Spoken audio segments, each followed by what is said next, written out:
पहाड़ों के बीच एक आश्रम था। उस आश्रम में एक वृद्ध गुरु रहते थे, जिनका स्वभाव शांत, सरल और प्रेम से भरा हुआ था।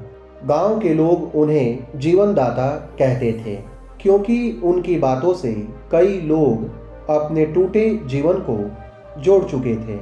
गुरु के पास दो घड़े थे, एक बिल्कुल सही, चमकदार, सुंदर, और दूसरा थोड़ा सा दरार वाला, किनारों से टूटा हुआ।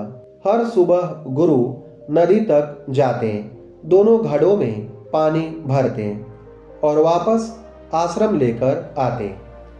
सही घड़ा पूरा पानी पहुंचा देता, लेकिन टूटा हुआ घड़ा आधा रास्ते में बहुत सारा पानी खो देता।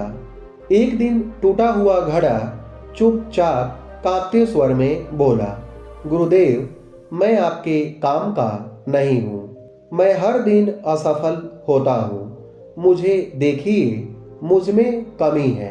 मैं दूसरों की तरह पूरा नहीं दे पाता। आप चाहें तो मुझे बदल दीजिए। गुरु कुछ देर शांत रहे और फिर बोले, चलो, कल मैं तुम्हें एक बात दिखाता हूँ, लेकिन उसके लिए तुम्हें बस देखना है। अगले दिन गुरु पहले जैसे ही नदी गए, पानी भरा और वापस लौटने लगे। पर इस बार गुरु बार बार रास्ते के किनारे इशारा कर रहे थे। टूटा घड़ा ध्यान से देखने लगा। रास्ते पर पीले नीले गुलाबी जंगली फूल खिले थे। हल्की महक हवा में घुल रही थी और धूप उन फूलों पर पड़कर चमक सी रही थी। कुछ देर बाद गुरु बोले, तुम्हें कुछ दिखा? घड़े ने कहा, जी, यह रास्ता तो बहुत सुंदर है, पर इसका मेरी कमी से क्या संबंध?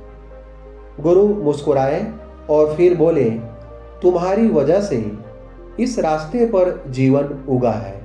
तुम जिस पानी को खो देना समझते थे, उसी पानी को मैंने बीजों पर गिरने दिया, और देखो, आज यह रास्ता उम्मीद से भरा है, जीवन से भरा है। जो घड़ा बिल्कुल सही था, उसने पानी तो बचा लिया, पर किसी के जीवन में खुशबू नहीं ला सका। और तुमने अपनी कमी से भी दुनिया को रंग दिया। टूटा घड़ा रो पड़ा, पर इस बार अपनी कीमत समझकर। गुरु ने उसके पास हाथ रखकर कहा, बेटा, याद रखो, हर जीवन में अधूरापन है, लेकिन अगर दिल सच्चा हो तो अधूरा भी किसी के लिए पूर्ण आशीर्वाद बन जाता है। कभी अपनी टूटन पर शर्म मत करना। तुम जहां अधूरे हो, वहीं से किसी और की जिंदगी में फूल उग सकते हैं।